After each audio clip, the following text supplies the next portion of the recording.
Alright guys, sa mapagpalang araw sa inyong lahat, meron tayong reaction video ni Rob Trip. Alright, Speaker Martin Romualdez at iba pang personalidad kinasuhan sa ombudsman.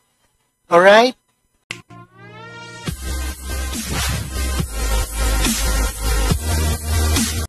Alright guys, sa mapagpalang araw sa inyong lahat, nagtungo sa ombudsman ngayon, Lunes, ang ilang abogado para kasuhan ng ilang mamabatas na opisyal ng gobyerno.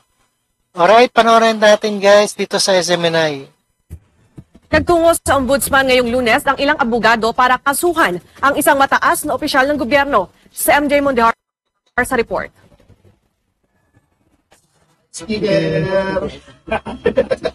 Nasa ombudsman araw ng Lunes, February 10 ang ilang abogado para magsampa ng reklamo.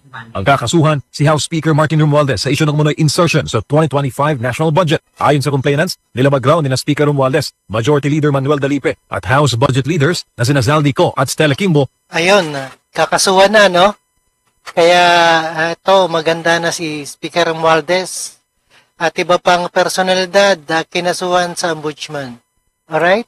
Ang falsification of legislative documents. Idinagdag din ang kasong graft. Nagugat ang reklamo sa issue ng blank items sa 2025 BICAM report ng pambansang pondo ngayong taon. Issue na una in-expose sa dating Pangulo Rodrigo Duterte. Ayon kay dating House Speaker Bebot Alvarez, binilang nila kung magkano ang inilagay sa blank items sa 2025 GAA. Marami yung blanco na yon. Ngayon, nung tinignan namin ano yung mga nilagay na doon sa blanco, tinotal namin, umabot sa 241 billion. Habang nagpa-file sa loob ng ombudsman, ito naman ang laki, no? 241 billion ang nakurakot. sigaw ng mga nag-rally laban sa mga kinasuhan. Para naman sa Citizens Crime Watch na isa sa mga nagreklamo, umabot sa 12 counts ng falsification of legislative documents. Alright, 12 counts yan na kaso na kakaharapin ni Speaker Romualdez. At iba pang personalidad kinasuhan ng ombudsman. Documents at graft ang kanilang isinampa.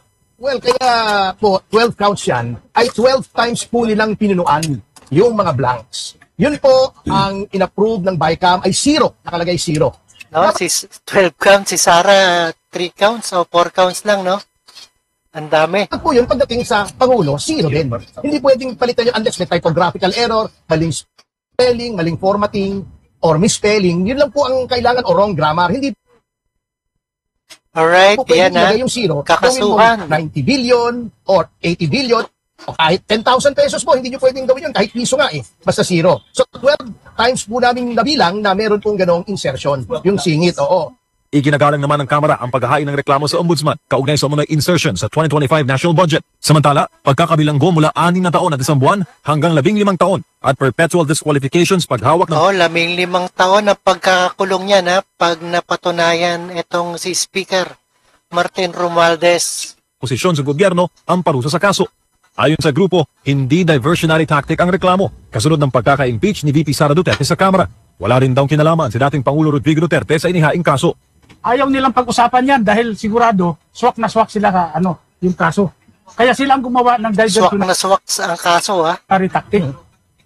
Gumawa sila ng issue na matatabunan itong iskandalo sa budget ng 2025. Mensahe naman nila sa Oo, gumawa ng issue, no? Kay Sara Duterte sa impeachment. Para matabunan ang kaso, no? Alright? Alam mo namin, kung may merits naman, ay pwedeng isampa sa Sandigan Bayan. Kung walang merits, edi i-dismiss. Walang problema yon. Basta decision on the merits. para sa Diyos at sa Pilipinas. Alright guys, ayan, napakinggan at napanood po natin ang ating reaction video ni Rob Trip. Live na live po tayo. Alright, maraming salamat sa panonood at pagkikinig dito kay Rob Trip, and see us again sa ating the next one, sa ating reaction video, and peace out.